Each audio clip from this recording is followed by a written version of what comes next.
Bismillahirrahmanirrahim. Alhamdulillahi ala alaihi wa syukru lahu ala taufiqihi wa amtinanihi. Ashhadu an la ilaha illallah wahdahu la syarika lahu ta'ziman li sya'nihi wa ashhadu anna Muhammadan 'abduhu wa rasuluhu ad-da'i ila ridwanihi. Allahumma shalli wa sallim wa zid wa barik wa a'im ala habibika wa rasulika sayyidina wa maulana Muhammadin wa ala alihi wa sahbihi wa man sara ala nahjihi wa iqtafa atharahu ila yaumiddin. Amma ba'du. Rabbi shrah li sadri wa yassir li amri wahlul 'uqdatam min lisani yafqahu qawli. Wa naqulu subhanaka la 'ilma lana illa ma 'allamtana innaka antal alimul hakim. Jamaah sekalian dirahmati Allah Subhanahu wa taala, di awal perjumpaan ini mari sama-sama kita haturkan rasa syukur kita dan segala puja dan puji syukur hanya untuk Allah dan hanya milik Allah Subhanahu wa taala yang telah memberikan kita kesehatan. Semoga Allah Subhanahu wa taala memberikan kita kesehatan dan keluarga kita pastinya untuk senantiasa dapat beribadah dengan baik, sehat raganya, amin, sehat jiwanya, amin ya, bukan qabul. Yang kedua, selawat beriring salam mari kita haturkan kepada baginda Nabi besar kita Muhammad sallallahu alaihi wasallam, yang mana pada kesempatan kali ini setelah kita berucap syukur dan juga kita bersalat kepada baginda Nabi besar kita Muhammad sallallahu alaihi wasallam, kita juga mengharap syafaat baginda Rasulullah sallallahu alaihi wasallam. Semoga kita sebagaimana Allah pertemukan pada hari ini di tempat ini, dan Allah SWT akan pertemukan kita di surganya kelak. Amin. Allahumma amin. Tentu kita ucapkan ribuan terima kasih kepada keluarga besar Rabbani Rawamangun khususnya dan Rabbani Korps pada umumnya, dan terutama pihak DKM dari Rabbani Rawamangun yang mau repot menyiapkan halakoh seperti ini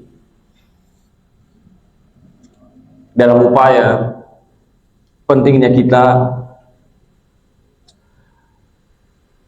menambah lagi kajian-kajian keilmuan kita tentang agama agar kita menjadi hamba Allah yang baik, karena Allah Subhanahu wa taala menyampaikan kepada kita salah satu parameter kebaikan seseorang adalah Allah tunjukkan ia untuk ia dapat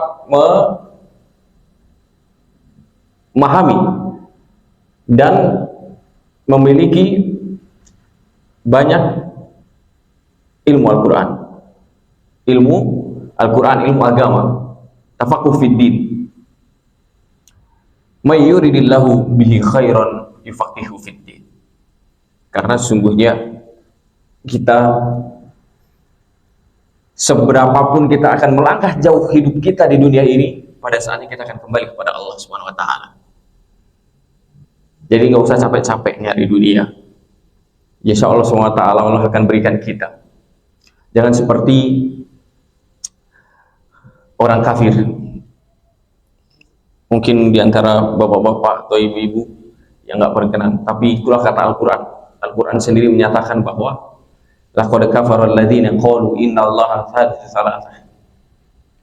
Sungguh telah kafir mereka orang-orang yang mengatakan bahwasanya Allah itu trinitas, satu di antara tiga. Jadi bukan saya yang mengatakan kafir. Jadi kalau kita harus takut apa dan sebagainya, kenapa? Bukan kata kita. Kata siapa? Kata Al-Quran. Saya hanya menerjemahkan apa yang disampaikan Allah Subhanahu wa taala, Tuhan segenap alam, yang akan menghisap kita semua, baik itu yang kaya maupun yang miskin, yang di atas maupun yang di bawah, yang memiliki kelapangan maupun yang kesempitan. Maka pada hari ini, jamaah sekalian, saya akan menyampaikan sebuah tafsir surat Al-Ikhlas setelah Al-Fatihah yang telah kita pelajari kemarin. Banyak di antara kita mempelajari Al-Quran, memahami dan menghafalkan Al-Quran, tapi nggak tahu artinya. Jadi ketika bapak-bapak semua, ibu-ibu semua melaksanakan sholat, pasti gelisah kalau nggak tahu suratnya atau ayatnya terlalu panjang. Banyak komplain kita. Banyak komplain. Tadi imamnya tuh panjang banget suratnya, udah tahu kita mau ini dan sebagainya. Ada yang seperti itu. Karena apa? Kita nggak tahu. Begitu. Bahkan ada sebuah sabda Nabi besar kita, lan tadkhula nafsun, tidak akan kering kerontang hati seorang karena lahul Quran, saya lupa ininya, yang jelas jika Al-Quran itu bersahabat dengan kita, Al-Quran itu dekat dengan kita, insya Allah hati kita nggak akan kering. Tapi kesebaliknya, pemahaman sebaliknya, bahwa kalau seandainya hati seorang itu kering kerontang, hatinya galau, hatinya ini, berarti ada yang salah dengan dia, hubungan dia, interaksi dia dengan Al-Quran.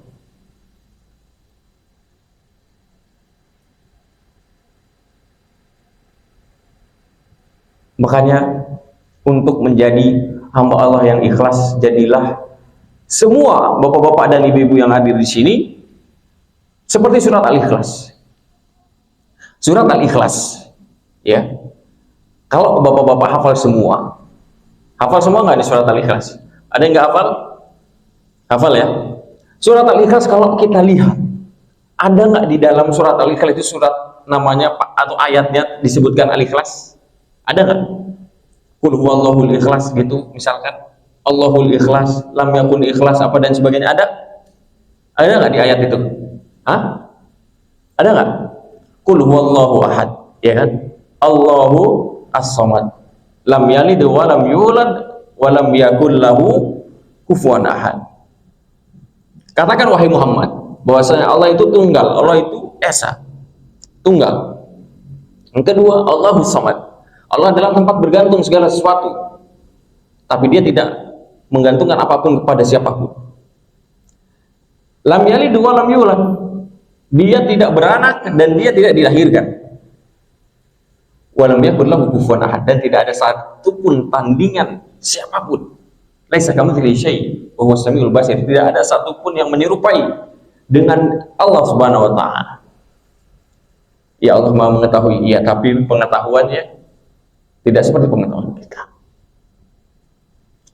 Al-Basir, Allah Maha melihat, tapi penglihatan manusia terbatas. Salah satunya adalah ini. Ketika kita pakai kacamata, ngeblur saya melihat semua di sini. Terbatas penglihatan kita. Tapi Allah SWT penglihatannya tidak terbatas. Di surat Al-Ikhlas ini, jadilah kita hamba Allah SWT yang beribadah dengan bagaimana Allah SWT menyebut surat ini dengan surat Al-Ikhlas. Kita kadang memberi karena kita pengen disebut. Benar nggak? Ada di antara kita yang demikian? Ada? Banyak. Bukannya kamu udah dikasih kemarin? Ya kan? Mengungkit-ungkit pemberian. Benar nggak? Ada di antara kita demikian?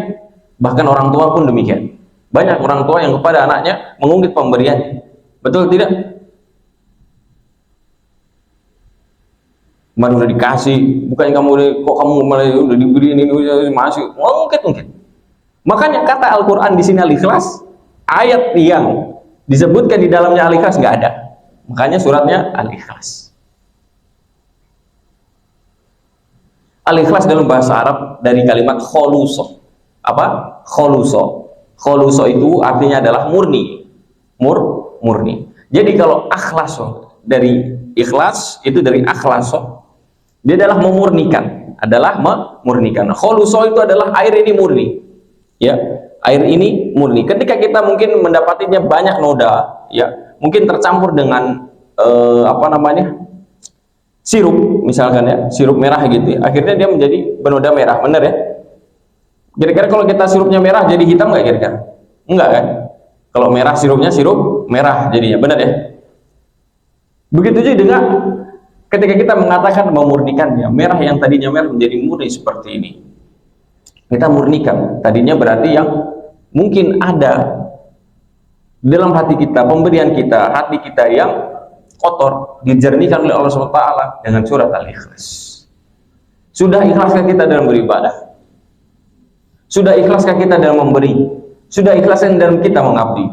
Ini adalah salah satu awal pembukaan kenapa kita harus mempelajari surat Al-Ikhlas. Dalam Al-Fatihah kemarin, ada satu hal yang saya tunda untuk penjelasannya pada saat ini. Apa itu? Masih ingat gak kira-kira?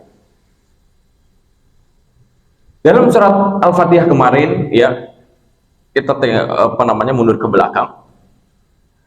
Allah SWT menyebutkan Siratal ladzina an'amta 'alaihim ghairil maghdubi 'alaihim waladdallin. Bukan jalan orang-orang yang engkau murkai dan jalan bagi orang-orang yang tersesat. Ada dua jalan di sini, jalan yang Allah murkai, jalan yang Allah takdirkan dia kesesatan. Ya, ada dua jalan. Dan hanya satu-satunya jalan di tengah-tengah, ya. Jalan di tengah-tengah adalah siratal ladzina an'amta 'alaihim. Allah yang beri nikmat itu di tengah-tengah, jalan lurus. Ada jalan belok kanan kiri. Yang satu jalan dimurkai, yang satu jalan disesatkan. Kenapa? Beberapa tafsir mengatakan bahwa jalan yang Allah murkai ini adalah jalan mereka yang mengerjakan sesuatu, sudah tahu protapnya, sudah tahu SOP-nya, tapi dia tidak mau melakukan dengan baik. Ini adalah orang Yahudi. Jadi orang Yahudi itu, mereka tuh tahu Islam itu agama yang benar. Mereka tahu Muhammad adalah Rasul terakhir, tapi mereka nggak mau menerima. Kenapa? Karena Muhammad bukan dari keturunan Bani Israel, dari Yakub. Dia lahir dari siapa? Ismail. Ya, dari keturunan siapa? Ismail. Yang akhirnya mereka merasa bahwa kita tidak mau lagi direndahkan, karena pada zaman itu mereka direndahkan, diusir mereka dari Mesir oleh Firaun, dan akhirnya mereka mengkultuskan tersebut, dan mereka mengklaim bahwa mereka adalah pengikut Musa. Dan ketika Nabi Allah SWT ciptakan Isa, kemudian Muhammad SAW, mereka nggak mau, karena mereka mengkultuskan Musa alaihissalam. Makanya orang Yahudi itu tahu, dasarnya mereka sudah tahu bahwasanya agama mereka ini sudah tidak berlaku, sudah usang. Dan Yahudi yang sekarang ini sudah nggak Yahudi yang dulu. Ya, yang Yahudi yang sekarang ini sudah bukan Yahudi yang dulu. Jangan dikira Yahudi yang ada di Palestina itu seperti Yahudi yang dahulu, nggak ada. Sudah nggak ada, udah putus, sudah jauh, sudah hilang mereka sebenarnya. Tinggal Yahudi-Yahudi yang menyimpang jauh. Makanya sekarang itu mereka sudah tidak punya Taurat, mereka punya apa namanya? Talmud. Apa namanya? Talmud. Kitab suci mereka adalah Talmud. Yang isinya di dalamnya adalah pembesar-pembesar mereka, perkataan pembesar-pembesar mereka, bukan lagi Taurat. Karena mereka tahu Isinya Taurat ini pembenaran Muhammad, pembenaran Isa. Makanya mereka nggak mau terima. Makanya Allah murka dengan mereka. Ada lagi jalan yang tersesat. Ada orang yang mengerjakan sesuatu tanpa SOP. Nah ini orang Nasrani. Makanya kalau teman-teman lihat ibadah orang Nasrani ya gitu, nggak ada isinya, nggak ada tuntunannya, seperti itu. Makanya kalau orang Yahudi mereka tahu tapi nggak mau mengerjakan, mau tahu ilmunya tapi tidak mengerjakan. Kalau orang Nasrani mereka tidak tahu tapi asal mengerjakan, makanya tersesat. Begitu. Yang satu mereka tahu sebenarnya, begitu. Cara beribadah yang benar itu ya Islam itu, begitu. Mereka pun tahu bahwasanya Musa pun nabinya orang Islam, Isa pun nabinya orang Islam, Muhammad pun nabinya orang Islam, tapi mereka nggak mau masuk Islam. Makanya Allah murka dengan mereka, jelas ya. Tapi ketika orang Nasrani, mereka nggak tahu apa-apa. Apa yang mereka ibadahkan, mereka nggak tahu. Yang penting mereka ibadah tidak sesuai SOP. Ya, ya'malun wala ya'lamun. Mereka mengerjakan tapi mereka tidak mengetahui apa yang mereka kerjakan. Makanya di antara yang terbaik ini adalah kaum muslimin. Mereka mengerjakan sesuai apa yang mereka tahu, yaitu adalah syariat Allah Subhanahu wa taala. Quran surat Al-Ikhlas. Ya, Quran surat Al-Ikhlas.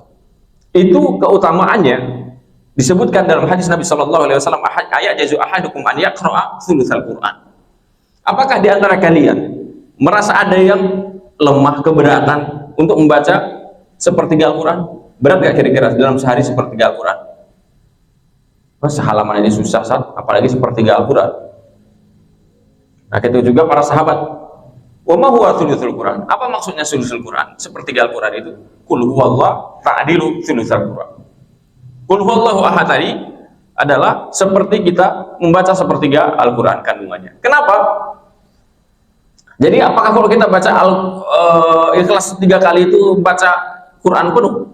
Sepertiga tambah sepertiga tambah sepertiga. Jadi berapa? 1 Al-Quran. Apakah demikian? Hah?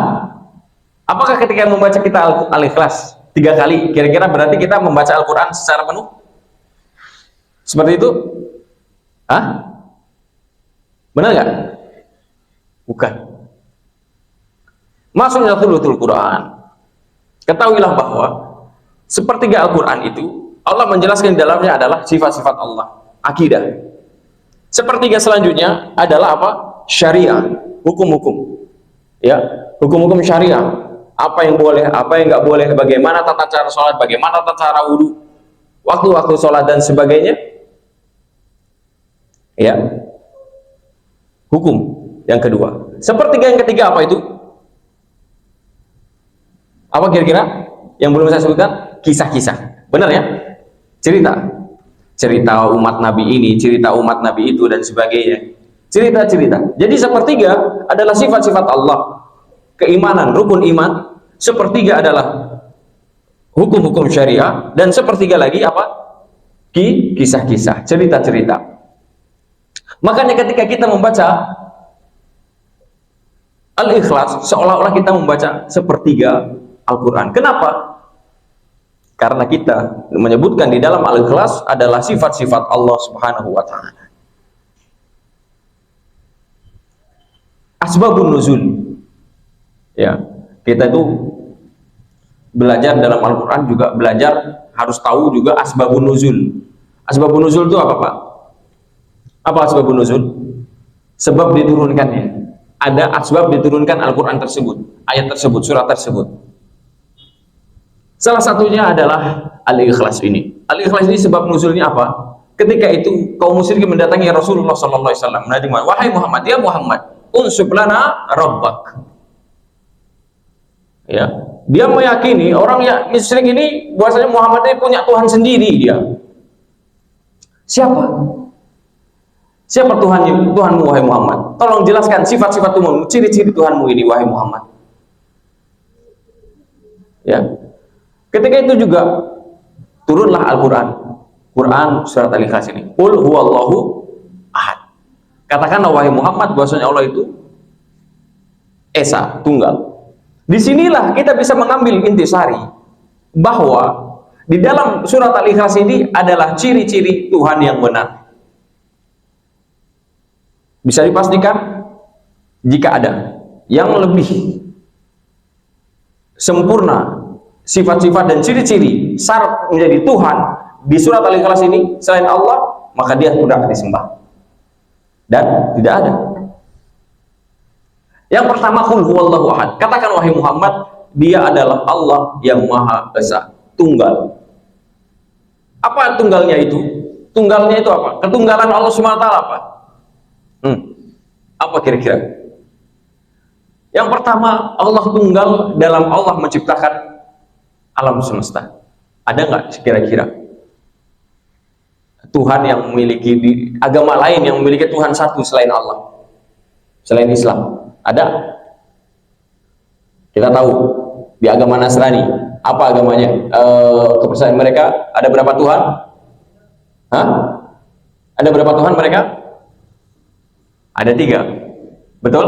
Ada Trinitas. Makanya mereka dengan gerakan begini-begini. Benar ya? Ada berapa? Ada 3. Kalau Islam berapa? Tuhannya berapa? 1.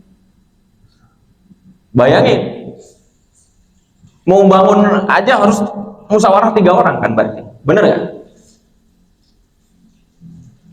Hanya Islam Pak yang 1. Oke, kita sekarang ke dewa yang, kalau dewa itu percayanya apa? Hindu ya? Dewa Brahmana, Dewa Siwa, dewa apa lagi? Wisnu, betul ya? Betul nggak? Betul nggak sih? Hindu itu punya 3 dewa nggak? Punya. Dewa Brahmana sebagai pencipta menurut mereka, kemudian Dewa Siwa sebagai dewa pengerusak, dan Dewa Wisnu sebagai dewa pemelihara. Di mana masing-masing mempunyai tugas sendiri-sendiri, dan masing-masing ya, dan masing-masing membutuhkan hanya untuk menciptakan alam semesta ini, memeliharanya, dan juga ada alam perusaknya. Itu harus 3 orang, 3 Tuhan. Harus tiga Tuhan. Kalau Islam kan cuma 1, Allah Subhanahu wa Ta'ala. Ini yang pertama. Makanya dari sini Bapak-bapak semua tahu bahwa agama yang satu-satunya bisa masuk di akal adalah Islam. 1, pemilik kekuasaan tunggal adalah Allah Subhanahu wa Ta'ala. Dia yang memiliki, dia yang memelihara, ya, dia yang menjaga dan bahkan memberikan rezeki. Walaupun mereka orang-orang di muka bumi ini ada yang menyekutukan Allah Subhanahu wa Ta'ala. Ada nggak? Banyak. Lebih banyak orang musyrikin daripada orang muslimin. Tapi Allah masih berikan rezeki. Adakah orang yang lebih sabar dari Allah Subhanahu wa Ta'ala? Adakah sosok yang lebih sabar dari Allah Subhanahu wa Ta'ala? Ada nggak? Ada nggak? Nggak ada. Coba saya tanya nih, berapa banyak di antara kita di sini sudah pada keluarga ini? Yang udah berkeluarga, coba misalkan nih, bapak-bapak, anaknya jengkel di rumah, dimarahin dan sebagainya. Kadang kita apa, nuntut kan? Udah dikasih itu, kamu masih membalelo, masih apa? Masih marah, masih ngeberontak gitu. Ya? Kadang kita tolong lihat anak nakal, apa yang kita lakukan? Kita menahan kenikmatan yang dia suka. Benar kan? Benar kan? Ya kan? Nanti kalau kamu nggak belajar, TV-nya dimatiin. Benar? Benar kan? Nanti kalau kamu nggak lulus, nanti HP-nya ayah ambil. Benar ya? Allah SWT nggak begitu. Bapak-bapak lihat di luar sana, orang-orang yang menyekutukan Allah SWT masih diberi rezeki nggak? Masih diberi rezeki nggak? Hah? Kok ragu? Iya, orang-orang musyrikin, orang kaum Nasrani, Yahudi, mereka masih hidup, mereka beribadah kepada Allah nggak? Masih. Dan kita mempercayai siapa yang memberikan rezeki kepada mereka, dan juga kita siapa? Allah Subhanahu wa Ta'ala. Benar ya? Ada yang lebih sabar dari Allah Subhanahu wa taala? Ada? Coba antum bayangin. Allah sebegitu sabarnya Allah sama makhluk-makhluk alam semesta. Qul huwallahu ahad, Allahus samad. Allah maha tempat bergantung segala sesuatu. Ya, kita butuh dengan Allah, tapi Allah tidak butuh dengan kita. Dengan alam semesta Allah nggak butuh. Ya. Selain juga Allah SWT itu yang menciptakan, Allah juga satu-satunya yang kita sembah, dan Allah satu-satunya yang memiliki sifat-sifat yang terbaik, asmaul husna, rububiyah, uluhiyah, dan asmaul sifat.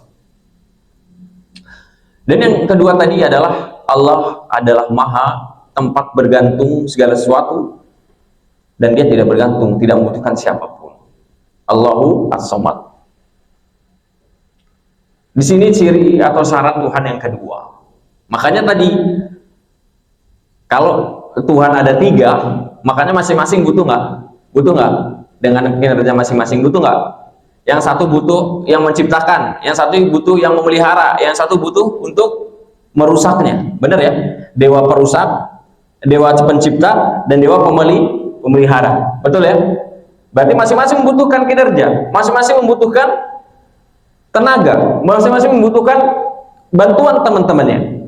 Tapi kalau Allah enggak, satu, dia bisa melakukan semuanya. Makanya syarat yang kedua ini banyak yang gagal juga. Nggak ada berarti. Sudah. Agama lain ada yang demikian? Nggak ada.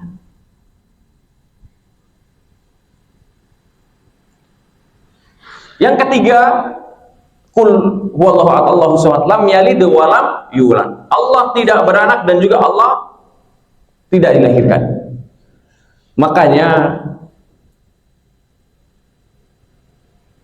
kalau beranak berarti dia butuh pasangan. Betul ya? Dia butuh pasangan. Kemudian dia punya anak. Dan dilahirkan berarti sebelumnya dia mati. Jadi sebelumnya dia nggak ada dan akan tidak ada. Pasti berarti lemah. Ini ciri yang ketiga. Makanya kalau ada Tuhan yang tidak diciptakan dan tidak diperanakkan, tidak dilahirkan, ya cuma Allah Subhanahu wa taala. Mereka yang bentar lagi Natal nih, pasti ribut lagi masalah apa? Mengucapkan selamat hari Natal. Ini toleransi yang kebablasan. Kita tidak meyakini dan tidak boleh meyakini. Ini toleransi kita. Jenis toleransi kita adalah menghormati mereka beribadah dengan baik. Begitu. Tapi kita tidak bisa mencampur ibadah kita dengan mereka, kepercayaan kita dengan mereka. Nggak bisa. Walaupun mereka baik luar biasa. Begitu. Mereka baik kok dengan kita. Ya terserah mereka. Begitu. Ajaran kita demikian. Makanya bangga dengan orang Islam, bangga dengan ajaran Islam. Salah satu yang membuat kita harusnya bangga itu adalah perselisihan pendapat. Salah satunya adalah dalam menentukan Ramadan dan Syawal. Benar nggak? Kita sering berbeda pendapat. Ada yang mau Ramadan duluan, tapi Ramadan terakhir, tapi Lebaran duluan. Ada ya? Banyak yang mau begitu. Benar kan? Tapi ketika kita menentukan bahwa ini waktunya Ramadan dan ini waktunya Syawal, itu masing-masing menentukan dengan sendirinya atau menggunakan dengan ilmu. Ada ilmunya ya. Ada yang satunya berpegangan dengan hisab, yang satunya berpegangan dengan ru'yah. Betul? Jadi di dalam agama kita itu, walaupun berselisih pendapat, tapi mereka berselisih pendapat dengan keilmuan. Inilah yang membedakan kita dengan orang Nasrani. Makanya Bapak Ibu nanti, ketika nanti waktunya liburan Natal, nggak perlu sibuk-sibuk mengucapkan selamat Natal kepada tetangganya. Karena menurut kita Allah adalah Tuhan yang satu-satunya yang ada di alam semesta ini. Makanya tadi, kalau orang tahu bahwasanya Al-Ikhlas adalah surat yang termasuk surat yang agung, seharusnya dia juga bisa mempraktekkan konsekuensi dari itu semua. Kita meyakini bahwa Tuhan itu memiliki syarat minimal ada 4 ayat tadi. Satu ayat yang pertama aja belum tentu bisa, apalagi syarat yang kedua, ketiga, ya.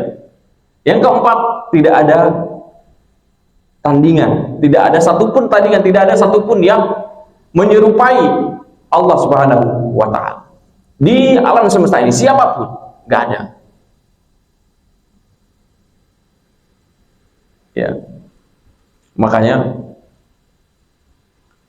kita punya Allah Subhanahu wa Ta'ala, Allah yang Maha Esa, Allah yang Maha Tunggal. Bersyukur kita menjadi orang Islam. Bersyukur menjadi orang Islam. Karena di belahan bumi yang lain, banyak di antara saudara-saudari kita yang tidak bisa menerima Islam. Ya, banyak yang tidak bisa menerima hidayah Islam. Makanya jemaah sekalian, pentingnya kita bersyukur kepada Allah SWT dengan kita melaksanakan ibadah. Salah satunya adalah kita mempraktekkan dalam firman-Nya, ihdina as-siratal mustaqim. Bukankah setiap hari kita membaca Al-Fatihah berapa kali minimal? 17. Minimal 17 kali. Sebuah pertanyaan lagi, kira-kira Bapak-bapak sekalian, berapa kali kita membaca surat Al-Ikhlas dalam sehari? Berapa kali kita membaca surat Al-Ikhlas dalam sehari?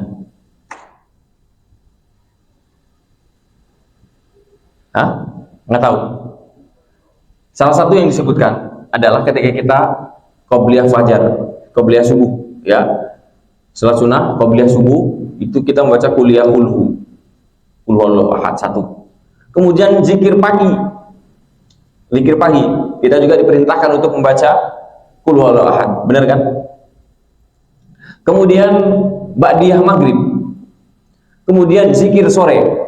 Ya. Di sini ada yang baca zikir pagi, zikir petang. Nah, itu kita diperintahkan. Bahkan membaca zikir ketika ba'da sholat. Kita diperintahkan membaca qul huwallahu ahad. Ya. Ya, qul huwallahu ahad. Allahus samad, lam yalid wa lam yulad wa lam yakul lahu kufuwan ahad. Ada satu lagi yang salah satu yang disebutkan adalah membacanya ketika apa? Ketika kita sebelum tidur, dan kita membacanya juga ketika sholat sholat witir. Di rakaat yang ketiga kita membaca surat apa? Ingat nggak? Al-Ikhlas, bener kan? Surat yang pertama adalah Sabbihisma rabbikal a'la. Yang kedua surat apa? Al-Kafirun, betul ya? Qul ya ayyuhal kafirun. Yang ketiga qul huwallahu ahad. Inilah bagaimana Allah Subhanahu wa Ta'ala menjadikan keutamaan. Salah satu keutamaannya adalah Al-Ikhlas ini dibaca dan disyariatkan kita membacanya berkali-kali dalam sehari. Oleh sebab itu, Bapak-bapak sekalian yang hadir pada hari ini, ketika nanti membaca surat Al-Ikhlas, pahami maknanya. Jangan bengong aja, karena akan menimbulkan ketika jenengan nanti sholat Allahu Akbar, pikiran kita udah kemana-mana, tahu-tahu udah beres. Berapa banyak di antara kita yang beribadah seperti orang lagi nyuci pakai mesin cuci? Apa itu? Tahu-tahu udah beres. Bener kan? Allahu Akbar, sami Allahu liman hamidah. Udah berkata ya, udah assalamualaikum warahmatullahi wabarakatuh, udah beres. Seperti orang mabuk, seperti orang lagi nyuci di mesin cuci, tahu-tahu udah beres. Dan Allah tuh masih sayang banget sama kita. Dengan aneka ragam kelakuan kita dalam sholat, mikir kita kemana-mana. Makanya minimal ya, dari sekarang nih, dari sekarang bapak-bapak sekalian, kalau bisa 2 ayat seminggu aja, Nggak terasa loh nanti satu surat lagi, tambah satu surat lagi, tambah satu surat lagi, begitu. Nggak usah bertele-tele harus banyak, enggak. Ya, dua aja, dua ayat. Tapi didawamkan, diistiqomahkan. Kira-kira ngafal Quran itu mudah nggak? Hah? Ngafal Quran itu mudah nggak? Hah? Mudah. Yang sulit itu apa? Kalau nggak mau. Asal mau aja pasti bisa ngafal. Masalahnya kalau udah nggak mau, males dan banyak alasan, pasti susah. Betul? Dua ayat aja, qul huwallahu ahad, cukup. Oke, sehari qul huwallahu ahad. Besok lagi Allahu samad, Allahu samad, qul huwallahu ahad, Allahu samad, rangkai. Selama seminggu aja qul huwallahu ahad, Allahu samad. Dan bahkan mungkin di sini membaca atau menghafal surat Al-Ikhlas tanpa diajarin orang tua. Kenapa? Karena dulu dengar di musola ustadznya, imamnya kuliah kulhu. Ini ustadz kuliah kulhu. Setiap kali sholat, baik itu maghrib, subuh, siang, apa itu, bacanya kuliah kulhu. Makanya ada surat Al-Quran itu yang mungkin jamaah sekalian nggak pernah belajarnya tapi menghafalnya dengan baik. Apa itu? Tadi surat Al-Ikhlas. Makanya di tempat ini saya mohonkan semuanya, jadilah kita seperti surat Al-Ikhlas, di mana ketika kita memberikan sesuatu apapun, walaupun orang anggap nggak ada di situ, sudah serahkan kepada Allah SWT. Jelas ya? Itulah surat Al-Ikhlas. Di situ semakin kita tahu bahwasanya itulah ikhlas yang hakiki seperti itu. Orang mungkin mengabaikan kita, begitu. Mungkin di sini ada yang masih mengirimkan orang tua, mengirimkan buat adik-adiknya, tapi kadang adiknya nggak tahu bahwasanya ini kiriman dari kakaknya. Nggak ada masalah. Yang penting adalah pahala dari Allah Subhanahu wa Ta'ala. Inilah ikhlas, urgensi ikhlas. Makanya di awal perjumpaan setelah Al-Fatihah saya ambil surat Al-Ikhlas.